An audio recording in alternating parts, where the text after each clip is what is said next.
These children are the ones who are going to be, have the life sentence to grief, and the lack of a mother and love and everything that goes along with it. They've destroyed these children's lives.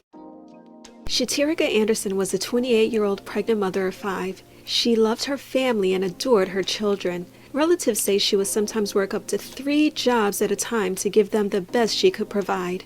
She was very thoughtful and generous, always willing to help others. She would give people a ride if needed or help neighbors by taking out their trash. Shaterica was looking forward to sharing the news of her pregnancy with her family on Thanksgiving. But sadly, that opportunity was stolen from her. On Monday, November 22, 2021, Shaterica was shot in her home located on Cypresswood Green Drive in Spring, Texas. She was shot 4 times in the head on her son's 4th birthday. Her children, ages 3 to 8, were in the home sleeping at the time of the shooting and were still asleep when the constable arrived. According to investigators, a woman called 911 around 2:30 a.m. to report that her brother called and told her that he and his girlfriend were fighting over a gun and that it went off. Shaterica was later found deceased at her home, but the shooter was gone. Shaterica's longtime boyfriend and father of her children, 48-year-old Johnny Ray Landry, was allegedly responsible for taking her life. He has a lengthy criminal history which includes violence against Shaterica. He was out on bond for making terroristic threats against her at the time of her death. Definitely wasn't a fight. It was just cold-blooded murder. But Jacoby doesn't buy there was a struggle, saying he saw the murder scene. It was just pure evil what he did to her. For him to do that with the kids in the house, thank God that they stayed asleep. She really tried to escape from them. She really did. From my understanding, he was threatening our family to keep her around. Prior to her death, Shaterica was involved in a separate legal battle. In March of last year, we reported Harris County Sheriff's Deputy Kenneth Reed was charged with assaulting a woman. He has been let go. Anderson's attorney says her client was the victim. With the 2 cases, it just shows that she was unprotected as a woman, that these men took advantage of her as a woman. Who do you call? Who do you call and tell? It took a lot of courage for Shaterica Anderson to do this interview on July 22nd, 2020. She wanted everyone to know what Harris County Sheriff's Deputy Kenneth Reed allegedly did to her. He's now charged with assault and fired from the sheriff's office. I'm shocked. I'm pushing his hand off.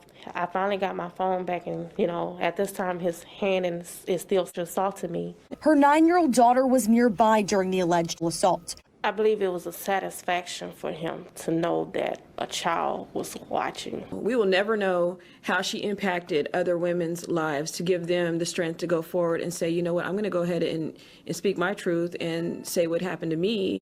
Investigators spent a couple of weeks searching for Landry, but weren't able to locate him. He eventually turned himself in on Wednesday, December 16, 2021. He was arrested and charged with Shaterica's murder. Jacoby describes his sister Shaterica. Had a beautiful smile. Smile for days. You could never find her without her being smiled. I watched her get 2 or 3 jobs just to make sure that they would have something for Christmas on their birthdays. She always made sure that her kids never went without. The system really fails Shaterica in so many ways. I commend her for the courage she showed in reporting the incident allegedly involving the sheriff's deputy. A lot of women are hesitant about reporting incidents like that, especially if it involves someone in law enforcement, because they feel like no one is going to believe them and that it's just their word against the law enforcement officer's word. She showed immense bravery and strength in coming forward to share her story about that alleged incident on the news, and I know that wasn't easy to do. I'm sure there were women who watched that report who could relate to what she went through. Her attorney believes they have enough evidence to proceed with the case against the former sheriff's deputy. There needs to be justice for Shaterica in both cases. It's sad and tragic that another black mother was taken away from her babies and they had to spend the holidays without her. The trauma those children will have to deal with, knowing their mother's life was taken while they were asleep in what was supposed to be their safe place. Her poor daughter who had to witness that alleged incident involving the former sheriff's deputy. Those children would need some form of counseling to help them deal with all that trauma. My prayers and deepest sympathy goes out to Shaterica's children, her family, and friends. Rest in peace, Shaterica. Thank you for watching this video.